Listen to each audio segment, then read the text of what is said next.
In early 2003, a team of German archaeologists working in Iraq stumbled across one of the most significant discoveries of modern times. Deep beneath the desert sands, they discovered what they believed to be the long-lost tomb of the mythical King Gilgamesh, the protagonist of the oldest story human beings ever wrote, the Epic of Gilgamesh. For centuries, historians had been divided over whether Gilgamesh actually existed or whether he was simply a figment of myth. That was until Jorg Fassbinder and his team of archaeologists, using modern technology to look deep into the ground, discovered an entire ancient city beneath the desert, astonishingly laid out just as the city of Uruk, over which Gilgamesh had purportedly reigned, was described in the epic. There were houses and gardens and fields, alongside an incredibly sophisticated system of canals, leading archaeologists to describe the site as Venice in the desert. More importantly, on the outskirts of the ancient city was what appeared to be a burial site, which archaeologists believed to be the tomb of the ancient king. As Fassbinder put it, "I don't want to say definitely it was the grave of King Gilgamesh, but it looks very similar to that described in the epic." It was, quite simply, a mind-blowing find, a long-lost missing piece of the origins of human history.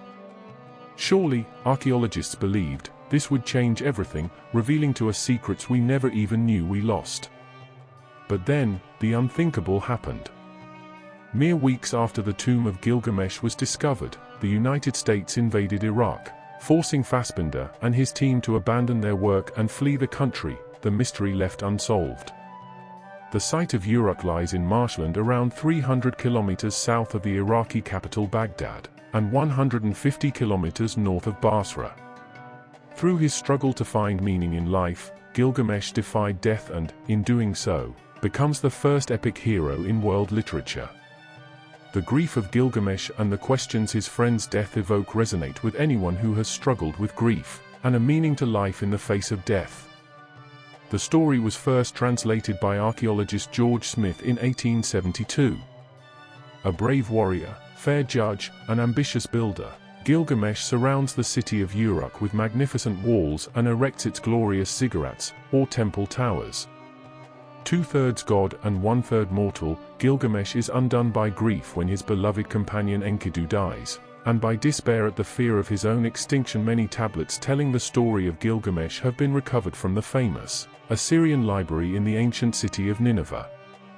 Gilgamesh's mother was the goddess Ninsun. Archaeologists in Iraq in 2003 were reportedly of the belief that they may have discovered the lost tomb of Gilgamesh, ruler of the ancient Sumerian city of Uruk and the subject of the oldest recorded story in history. That story, the Epic of Gilgamesh, was recorded on Sumerian clay tablets in the 3rd millennium BC. The story commemorated the life of the ruler of the city of Uruk at that time, around the middle of the 27th century BC. Uruk was one of the most powerful of the region's ancient cities and one of its longest-lasting. Modern Iraq may have gained its own name from this very city, although that claim is disputed. In 2003, a German-led expedition reported that it had discovered what was thought to be the entire city of Uruk, including the last resting place of its famous king, where it would have been surrounded by the waters of the Euphrates before the river changed its course. I don't want to say definitely that it was the grave of Gilgamesh, but it looks very similar to that described in the epic, said Jorg Fassbinder, of the Bavarian Department of Historical Monuments in Munich. In the story, which is recorded on a set of inscribed clay tablets, Gilgamesh is described as having been buried under the Euphrates, in a tomb that was apparently constructed when the waters of the ancient river parted following his death. We found just outside the city an area in the middle of the former Euphrates River the remains of such a building, which could be interpreted as a burial, Mr. Fassbinder said. He said the amazing discovery of the ancient city under the Iraqi desert had been made possible by modern technology. Of some of the world's by reading differences in the magnetization in the soil, you can look into the ground, Mr. Fassbinder added. It was feared that the difference between mud bricks and sediments in the Euphrates provides a very detailed structure. But with this creates a magnetogram, which is then digitally mapped, effectively supplying a town plan of Uruk. BBC News. The most surprising thing was that we found structures that had already described in the Gilgamesh epic, Mr. Fassbinder stated. We covered more than 100 hectares. We have found garden structures and field structures as described in the Epic, and we found Babylonian houses.